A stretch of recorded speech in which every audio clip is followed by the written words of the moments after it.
Welcome to McPlum, simple solutions served daily. In this video, I will explain how to get rid of Builder in Roblox Studio. To begin, open Roblox Studio and look at your current workspace. Many users find the default layout has too many panels open, cluttering the screen. A simple first step is to close any panels you do not actively use, such as the Explorer or Properties windows. This immediately frees up valuable screen real estate, making your workspace feel much cleaner and less overwhelming. Next, let's dive into the View tab located at the very top of your Roblox Studio interface. This tab is your command center for managing all visible windows and panels. Here, you can easily toggle off specific windows, such as the toolbox or output window, if they are not essential for your current task.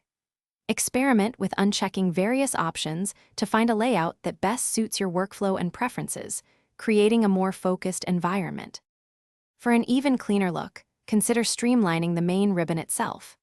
You can right-click on any empty area of the ribbon and select Minimize the ribbon. This action will hide the large icons, leaving only the tab names visible, which saves a significant amount of vertical space.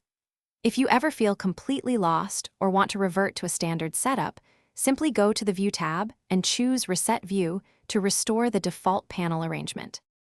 Finally, once you have achieved your ideal workspace, remember that Roblox Studio allows you to save your custom layouts. This means you won't have to reconfigure everything each time you open a new project. Additionally, learning a few key keyboard shortcuts can further enhance your efficiency, allowing you to quickly toggle panels without navigating through menus. A streamlined workspace, tailored to your needs, significantly boosts productivity and enjoyment in your building endeavors. Thanks for watching. Stay juicy and subscribe.